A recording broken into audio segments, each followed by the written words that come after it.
رہی ہے, یہاں سے لے کر مکے تک دعائیں ہو رہی ہیں, امام حرم دعا کر رہے ہیں, تہجد میں نہ جانے کتنے مسلمان دعائیں کر رہے ہیں, دعائیں تو بہت ہو رہی ہیں, دعاؤں میں اثر کیوں نہیں ہے میرے بھائیوں؟ اللہ کی مدد کیوں نہیں آ رہی ہے؟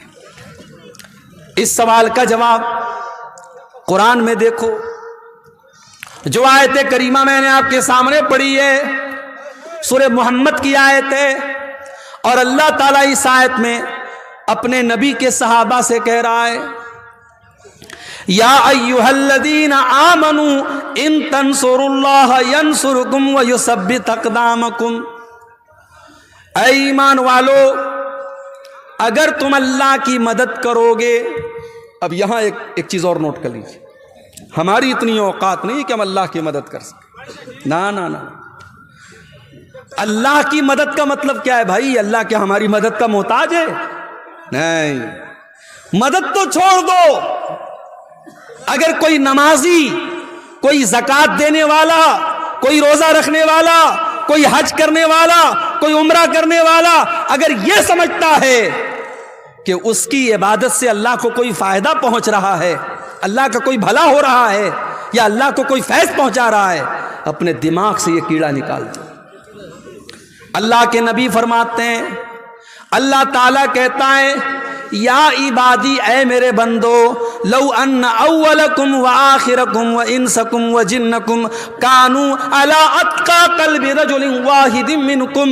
اے میرے بندو, جتنے انسان ہیں اور جتنے جنات ہیں اور جتنے پہلے کے لوگ ہیں اور جتنے بعد کے لوگ ہیں, سارے کے سارے لوگ اگر متقی بن جائیں, پرہیزگار بن جائیں, اللہ سے ڈرنے والے بن جائیں, دنیا میں سب سے نیک انسان کے جیسے بن جائیں, اللہ فرماتا ہے ما زاد فی ملکی شیئا. اے میرے بندو, تم سب کے سب متقی اور پرہیزگار بن جاؤ, پھر بھی میری سلطنت میں کوئی اضافہ ہونے والا نہیں ہے. اور اے میرے بندو, کان کھول کر کے سن لو, جتنے آدم کی اولاد ہیں اور جتنے جنات ہیں اور جتنے پہلے کے لوگ ہیں اور جتنے بعد کے لوگ ہیں, سب کے سب میرے نافرمان ہو جائیں, سب کے سب اللہ کی نافرمانی کرنے لگے, گناہ کرنے لگے, ما نقص من ملکی شیئا, میری حکومت میں, میری سلطنت میں, میری بادشاہت میں کوئی کمی آنے والی نہیں ہے. اللہ کو کوئی فائدہ نہیں ہے, اور ہماری اتنی اوقات نہیں کہ ہم اللہ کی مدد کر سکیں. تب اس آیت کا کیا مطلب ہے بھائی؟ یا ایھا الذین آمنوا, اے ایمان والو, ان تنصروا اللہ ینصرکم, اگر تم اللہ کی عبادت کرو گے, اگر تم اللہ کی مدد کرو گے, اللہ تمہاری مدد کرے گا.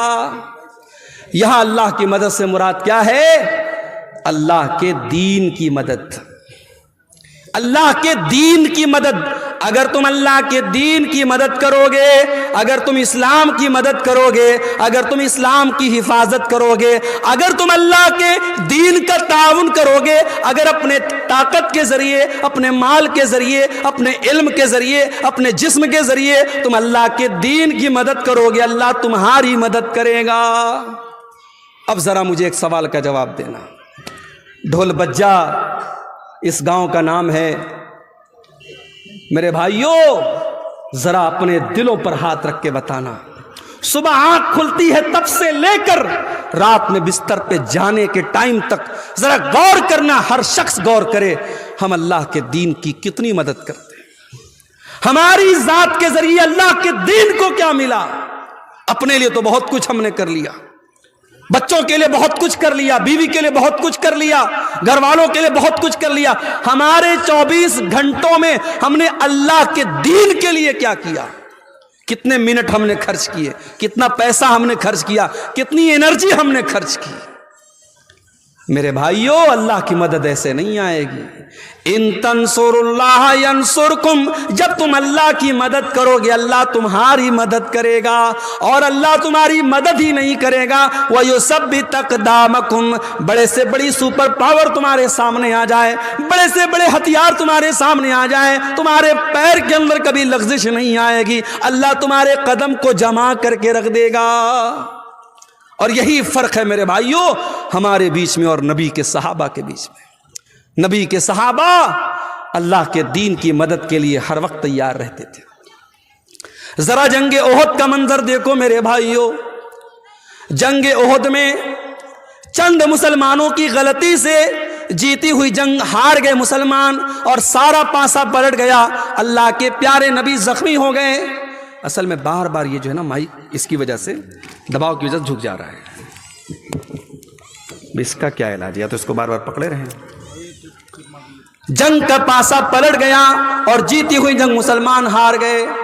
بڑے غور سے سننا میرے بھائیوں، جنگ مسلمان ہار گئے، اللہ کے نبی زخمی ہوئے، آپ کا چہرہ لہو لہان ہو گیا اور 70 صحابہ کرام بھی شہید ہو گئے.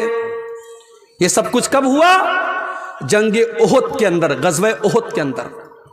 نبی موجود ہیں اور اس دنیا کے سب سے بہترین لوگ یعنی مسلمان صحابہ کرام موجود ہیں.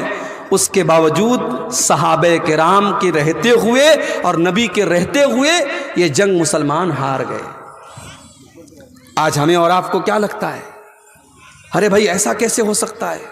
جب ہم اللہ کے ماننے والے، اللہ کے دین پر چلنے والے، ایسا کیسے پاسبل ہے؟ ہماری مسجدوں کے ساتھ کوئی غلط کیسے کر سکتا ہے؟ ہماری مسجدوں پر کوئی انیائے کیسے ہو سکتا ہے؟ یہ تو اللہ کی عبادت کا گھر ہے. ہمیں ایسا لگتا ہے کہ نہیں لگتا؟ یہ سوال پیدا ہوتا ہے کہ نہیں ہوتا ہے؟ اب ذرا سوچو میرے بھائی، ہم تو بڑے گرے پڑے مسلمان ہیں، ہم لوگ تو بڑے گنہگار مسلمان ہیں، سر سے پیر تک گناہوں میں لت پت ہیں. سوچو جب صحابہ کے دور میں یہ حالت ہوئی ہے، ایک غلطی، صرف ایک غلطی کی ہے صحابہ نے، چند صحابہ نے، جن کو اللہ کے نبی نے تعینات کیا تھا پہاڑی کے اوپر، یہاں سے ہٹنا نہیں، 50 لوگوں کو تعینات کیا تھا. اور جب جنگ مسلمان جیت گئے اور مال غنیمت کو حاصل کرنے لگے تو ان 50 میں سے 40 صحابہ وہاں سے ہٹ گئے اور صرف 10 لوگ بچے. اور خالد بن ولید رضی اللہ تعالیٰ عنہ جو ابھی مسلمان نہیں ہوئے تھے، انہوں نے پیچھے سے حملہ کر کے جیتی ہوئی جنگ کا پانسا پلٹ دیا اور مسلمان جنگ ہار گئے. ایک غلطی کی وجہ سے مسلمان یہ جنگ ہار گئے. اس کے بعد جب مسلمان مدینہ آئے، پتہ چلا کہ مشرکین مکہ بہت بڑا لشکر لے کر کے دوبارہ حملہ کرنے والے ہیں، دوبارہ حملہ کرنے والے اور مدینہ کو ختم کرنا چاہتے ہیں اور مدینہ کے سارے مسلمانوں کو ختم کرنا چاہتے ہیں. اللہ کے نبی نے اپنے صحابہ سے کہا، اے میرے صحابہ، ہم دشمن کا ویٹ نہیں کریں گے، ہم دشمن کا انتظار نہیں کریں گے. اے میرے صحابہ، ہم دشمن کا آگے بڑھ کر کے مقابلہ کریں گے. صحابہ کرام نے کہا، اللہ کے نبی ہم زخمی ہیں، ہمارے بدن سے خون بہ رہا ہے، ہماری تو مرہم پٹی بھی ابھی ڈھنگ سے نہ ہوئی ہے. آپ نے فرمایا، اے میرے صحابہ، ہم کسی چیز کا انتظار نہیں کریں گے، ہم اسی حال میں دشمن کا مقابلہ کرنے کے لیے جائیں گے. میرے پیارے بھائیوں، دنیا نے دیکھا، آسمان نے دیکھا، زمین نے دیکھا کہ نبی کے صحابہ زخمی حالت میں، ان کے بدن سے خون بہ رہا ہے، ان کے باڈی پر زخموں کے نشانات ہیں، ان کے بدن سے خون رس رہا ہے. اسی حالت میں مدینہ سے حمراء الاسد نام کے مقام تک جاتے ہیں اور دشمن کا مقابلہ کرنے کے لیے مدینہ سے چل کے جاتے ہیں. دشمنوں کو پتا چلا کہ مسلمان پھر سے آئے، دشمن کی ہمت نہ بڑھی اور دشمن واپس چلا گیا. قرآن کریم میں اللہ اس کا تذکرہ کرتے ہوئے فرماتا ہے، للذین احسنوا من بعد ما اصابہم القرح. اے میرے نبی، آپ کے صحابہ تو اتنے بڑے ایمان والے ہیں کہ زخمی ہونے کے باوجود اور بدن سے خون بہنے کے باوجود اللہ کا حکم آیا تو وہ لڑنے کے لیے تیار ہو گئے. یہ تھے نبی کے صحابہ. وہ نبی کے لیے، اللہ کے دین کے لیے، اپنے نبی کے دفاع کے لیے، اپنے دین کے ڈیفنس کے لیے ہر وقت تیار رہتے تھے میرے بھائی. اور اسی لیے قرآن کہتا ہے، یا ایھا الذین آمنوا ان تنصروا اللہ ینصرکم. اے ایمان والو، جب تم اللہ کی مدد کرو گے اللہ تمہاری مدد کرے گا. آج تو حالت یہ ہے، 100 روپیہ چندہ دینے کی حیثیت رکھنے والا 10 روپیہ بڑی مشکل سے دیتا ہے. کبھی غور کرنا، ریسٹورنٹ میں 10 کی نوٹ آپ کو بہت کم ملے گی، شراب کے اڈوں پر 10 کی نوٹ بہت کم ملے گی، زنا کے اڈوں پر 10 کی نوٹ بہت کم ملے گی. مسجد کی پیٹی میں دیکھنا 10 کی نوٹ بہت زیادہ ملے گی. جو سب سے چھوٹا اماؤنٹ ہوتا ہے وہ ہم مسجدوں میں دیتے ہیں، مدرسے میں دیتے ہیں. ہمارے یہاں سائنس پڑھانے والا ٹیچر آئے ہم 2000 روپیہ مہینہ دیں گے، میتھ پڑھانے والا ٹیچر آئے ہم 3000 روپیہ مہینہ دیں گے، ہندی اور انگلش پڑھانے والے کو 1000 روپیہ مہینہ دیں گے. اور بیچارے مولوی صاحب اور حافظ صاحب قرآن پڑھانے کے لیے آئیں گے تو ہم مول بھاؤ کریں گے، حافظ صاحب 500 روپیہ لے لیجیے. قرآن اور دین کے علم کی ویلو ہم نے گھٹا کے رکھی ہے میرے بھائی. انگلش میڈیم کے نام پر ہماری جیبوں سے 2,000 روپے فیس نکل جاتی ہے, اور مدرسے میں کہیں 100 روپے فیس لگ جائے تو ہم تانا مارتے ہیں صاحب مدرسے والے بھی 100 روپے فیس مانگنے لگے. دین کی ویلو کو ہم نے کم کر دیا میرے بھائی.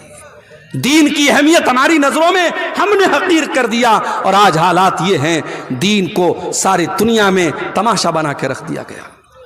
میرے پیارے ساتھیو, جنگ تبوک کا موقع یاد کرو, جنگ تبوک کا موقع یاد کرو. گرمی کا موسم ہے, مئی جون کا مہینہ ہے, کھجوروں کے پکنے کا ٹائم ہے. اللہ کے نبی اپنے صحابہ سے کہتے ہیں اے میرے صحابہ ہم کو تبوک کے لیے جانا ہے, ہم کو 700 کلومیٹر لمبا سفر کرنا ہے. اے میرے صحابہ میرے پاس ہتھیار نہیں ہے, میرے پاس سواری نہیں ہے. اے میرے صحابہ تم تعاون کرو, تم دان دو, تم چندہ دو. اے میرے صحابہ میں تمہیں جنت کی گارنٹی دیتا ہوں. صحابہ کرام نے اپنی اپنی حیثیت کے مطابق, اپنی اپنی طاقت کے مطابق بڑھ چڑھ کر کے تعاون کرنا شروع کیا. عثمان غنی نے بہت سارے اونٹ بھی دے دیے, بہت سارے گھوڑے بھی دے دیے, اور 1000 سونے کے سکے بھی دے دیے. بہت سارے صحابہ غریب تھے, مزدور تھے, مزدوری کیا کرتے تھے. کوئی 1 مٹھی, کوئی 2 مٹھی گیہوں لا رہا ہے, جو لا رہا ہے. اے اللہ کے پیارے نبی میں یہ محنت کر کے مزدوری کر کے یہ لایا ہوں, اے اللہ کے نبی اس کو لے لیجئے. اللہ کے نبی سب کا چندہ لے لیتے تھے, سب کا دان لے لیتے تھے. اتنے میں حضرت عمر فاروق آئے. عمر فاروق, ان کے دل میں تمنا پیدا ہوئی. ہمیشہ نیکی کے معاملے میں ابو بکر کا نمبر سب سے آگے رہتا ہے. آج عمر کا نمبر آگے رہے گا, آج عمر آگے بڑھ کے دکھائے گا. عمر فاروق اپنے گھر آتے ہیں, اپنے سارے گھر کے مال کو اکٹھا کرتے ہیں, اور سارے مال کو 2 حصوں میں ڈیوائیڈ کرتے ہیں, اور آدھے مال کو گھر چھوڑتے ہیں, اور آدھے مال کو بورے میں پیکٹ میں پیک کرتے ہیں, اور نبی اکرم کے پاس لا کے رکھ دیتے ہیں. اللہ کے نبی پوچھتے ہیں ماں ابقیت لأہلک, اے عمر گھر والوں کے لیے کچھ چھوڑ کے آئے ہو کہ نہیں آئے ہو؟ حضرت عمر کہتے ہیں اے اللہ کے نبی آپ فکر نہ کریں, ابقیت لہم النصف, میں آدھا لایا ہوں اور آدھا چھوڑ کے آیا ہوں, آدھا لایا ہوں آدھا چھوڑ کے لایا ہوں. آپ چنتا نہ کریں, آپ فکر نہ کریں. اب حضرت عمر انتظار کر رہے ہیں کہ اب دیکھیں ابو بکر کیا لاتے ہیں. حضرت ابو بکر بھی تھوڑی دیر میں آئے, انہوں نے بھی اپنے سامان کا جھولا لا کر کے رکھ دیا. نبی نے پوچھا ما ابقیت لأہلک, اے ابو بکر تم نے گھر والوں کے لیے کیا چھوڑا ہے؟ او لوگو, ابو بکر کی زبان پر کیا جواب آیا؟ ابو بکر کی زبان پر کیا جواب آیا؟ شاعر کہتا ہے نبی نے جو پوچھا کہ کیا ساتھ لائے تو صدیق اکبر کے ہونٹوں پہ آیا, وہاں مال و دولت کی کیا ہے حقیقت, جہاں جا لٹانے کو دل چاہتا ہے. ابو بکر صدیق کہتے ہیں ابقیت لہم اللہ ورسولہ, اے اللہ کے نبی میں اپنے گھر والوں کے لیے اللہ کو چھوڑ کے آیا ہوں, اس کے رسول کو چھوڑ کے آیا ہوں. اے اللہ کے نبی میں گھر میں کچھ بھی نہیں چھوڑا, میں نے گھر میں جھاڑو لگا دیا, میں سب لے کے آیا ہوں. آج اللہ کے دین کو میرے مال کی ضرورت ہے. اے اللہ کے نبی اب میں اپنے گھر میں کچھ چھوڑ کے نہیں آیا. یہ نبی کے صحابہ تھے. میری پیاری ماں اور بہنوں, آج وہ جذبہ ہمارے اور آپ کے اندر نہیں ہے. اللہ کی مدد کہاں سے آئے گی؟ ہماری زندگیوں میں دین کی کوئی حیثیت نہیں ہے. ہماری 24 گھنٹے میں ہم اگر غور کریں ہم دین کے لیے کتنی محنت کر رہے ہیں, اور دین کے لیے ہم کیا کر رہے ہیں میرے بھائیوں؟ ہم کچھ نہیں کر رہے ہیں. اللہ کا وعدہ تو سیدھا سیدھا ہے, ان تنصروا اللہ ینصرکم, جب تم اللہ کے دین کی مدد کرو گے اللہ تمہاری مدد کرے گا. غزوہ احد کا وہ منظر بھی یاد کرو میرے بھائی. ایک عورت آتی ہے, بتایا گیا تیرا بھائی شہید ہو گیا ہے, تیرا باپ شہید ہو گیا ہے, تیرا شوہر شہید ہو گیا ہے. باپ کے مرنے کی خبر سنی, بھائی کے مرنے کی خبر سنی, شوہر کے مرنے کی خبر سنی, ساری مصیبتوں پر صبر کر لیا, اور پھر کہتی ہے او لوگو ٹھیک ہے میرے باپ کا انتقال ہو گیا, میرا بھائی شہید ہو گیا, میرا شوہر شہید ہو گیا, مجھے یہ بتاؤ کہ اللہ کے رسول کا کیا حال ہے؟ لوگوں نے کہا اللہ کے رسول بالکل صحیح سلامت ہے. اس نے کہا نہیں, جب تک میں اپنے نبی کا دیدار نہ کر لوں, جب تک میں اپنے نبی کو دیکھ نہ لوں مجھے چین نہیں مل سکتا. لوگوں نے دیدار کرایا, لوگوں نے دکھایا دیکھو یہ اللہ کے نبی ہے. جب اللہ کے نبی کو دیکھتی ہے تو کیا کہتی ہے؟ کل مصیبت بعدک جلل یا رسول اللہ, اے اللہ کے نبی آپ کے رہتے ہوئے ساری مصیبتیں میرے لیے آسان ہیں. اے اللہ کے نبی آپ زندہ ہیں, آپ صحیح سلامت ہیں, مجھے باپ کے جانے کا, مجھے بھائی کے جانے کا, مجھے شوہر کے جانے کا کوئی دکھ نہیں ہے. اللہ کے دین کے لیے اپنا سب کچھ قربان کرنے کا جذبہ تھا میرے بھائیوں صحابہ کے اندر. وہ جذبہ ہمارے اندر نہیں ہے. جب تک یہ جذبہ ہم پیدا نہیں کریں گے ہم اور آپ اللہ کی مدد کے حقدار نہیں ہو سکتے. آج تو حالت یہ ہے, نوجوان ہے, پیسہ کما رہا ہے, اچھا پیسہ کما رہا ہے, بلڈر ہے, اچھی کھیتی باڑی ہے, اس کے پاس لاکھوں کا مالک ہے, اس سے کہو بھائی حج کر لے, عمرہ کر لے, کہتا ارے مولوی صاحب ابھی کتنی عمر ہے, ابھی 40 سال کا ہوں, حج کر لوں گا داڑھی رکھنی پڑ جائے گی, حج کر لوں گا 5 ٹائم کی نماز پڑھنی پڑے گی, حج کر لوں گا چوری بے ایمانی نہیں کر پاؤں گا, لوگ کہیں گے حاجی صاحبوں کے یہ سب کام کرتا ہے. ابھی تھوڑا گل چھرے اڑا لینے تو 50-60 سال کے ہو جائیں گے, پھر حج بھی کر لیں گے, عمرہ بھی کر لیں گے. مجھے بتاؤ 40 سال والوں, کیا تم لکھوا کے لائے ہو کہ تم 50 سال تک زندہ رہو گے؟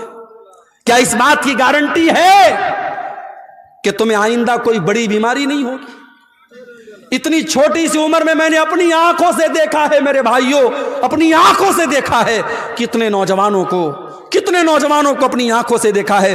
کوئی ایکسیڈنٹ میں مارا گیا, کوئی گھر سے نکلا تھا سیر و تفریح کرنے کے لیے, میری وائف میری اہلیہ کے خالہ کا بیٹا تھا, حافظ قرآن تھا, بڑا نیک بچہ تھا, عالم بھی تھا, گھر سے نکلا تھا, بقرعید کا موقع تھا, عید الاضحیٰ کا موقع تھا, اور اگر میری یادداشت دھوکہ نہیں کھا رہی شاید 4تھا دن تھا. دوستوں کے ساتھ بنارس میں وہ تفریح کرنے کے لیے, گھومنے کے لیے بائک سے نکلا, اور میری اہلیہ اپنے مائکے میں تھیں, اور ان کی جو خالہ تھیں, جو اس لڑکے کی ماں تھی, وہ بھی اپنی بہن کے گھر آئی تھیں. اور بقرعید کا تہوار آپ جانتے ہیں کھانے پینے کا تہوار ہے, طرح طرح کی ڈشز کھائی جا رہی ہیں. نوجوان لڑکا گھر سے نکلا ہے, تہوار کا ٹائم ہے, بقرعید کا موقع ہے, وہ گھر سے یہ سوچ کر کے نکلا ہے کہ چلو ہم خوشی منائیں گے, ہم تھوڑا دوستوں کے ساتھ سیر و تفریح کریں گے. بائک سے وہ نکلتا ہے اور مغل سرائے ریلوے اسٹیشن سے قریب میں ایک ٹرک آتی ہے, اور ٹرک کا ڈرائیور شاید نشے میں رہا ہو یا نیند کے عالم میں رہا ہو, اس نے اس کی بائک میں ایسی ٹکر ماری ہے, آن دا اسپاٹ وہ لڑکا 18-20 سال کا وہ لڑکا انتقال کر جاتا ہے میرے بھائی.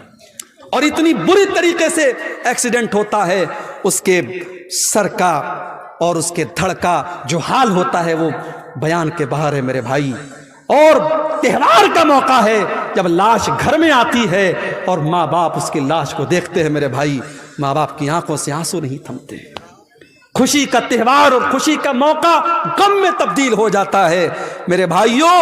موت کا فرشتہ آپ سے اپوائنٹمنٹ لے کر کے نہیں آئے گا, آپ سے پوچھ کر کے نہیں آئے گا کون سی بیماری, کون سا ایکسیڈنٹ, کون سی مصیبت اور کون سا بہانہ آپ کی زندگی کے خاتمے کی خبر لے کے آئے گا, آپ نہیں کہہ سکتے. میرے بھائیوں نبی اکرم کے صحابہ کو دیکھو, جنگ بدر کا موقع ہے, حضرت عمیر ابن حمام انصاری ایک نوجوان صحابی ہیں, کھجوریں کھا رہے ہیں, اور اللہ کے نبی جنگ بدر میں اپنے صحابہ کو جہاد کی اہمیت بتا رہے ہیں اور اللہ کی راہ میں لڑنے کی اہمیت بتا رہے ہیں. اللہ کے نبی صحابہ سے کہہ رہے ہیں اے میرے صحابہ, یہ جنگ بدر کا میدان ہے, یہ جنت کا میدان ہے, اٹھو اور جنت کو پانے کے لیے لڑ پڑو اور اللہ کی راہ میں قربانی دے دو. حضرت عمیر ابن حمام کہتے ہیں اے اللہ کے نبی کیا جنت اتنی بڑی ہے کہ جنت کی چوڑائی آسمانوں اور زمین کے برابر ہے؟ اللہ کے نبی فرماتے ہیں کہ ہاں اے عمر, جنت کی چوڑائی تو اتنی ہے. وہ کہتے ہیں بکھن کیا بات ہے. اللہ کے نبی فرماتے ہیں اے عمر تم ایسا کیوں کہہ رہے ہو؟ کہتے ہیں اللہ کے نبی انی لارجو, میں امید کرتا ہوں کہ میں بھی جنت میں چلا جاؤں. آپ نے فرمایا ہاں اے عمر, اگر تم اللہ کی راہ میں لڑتے لڑتے شہید ہو جاؤ گے تو تم بھی اسی جنت کے حقدار بنو گے.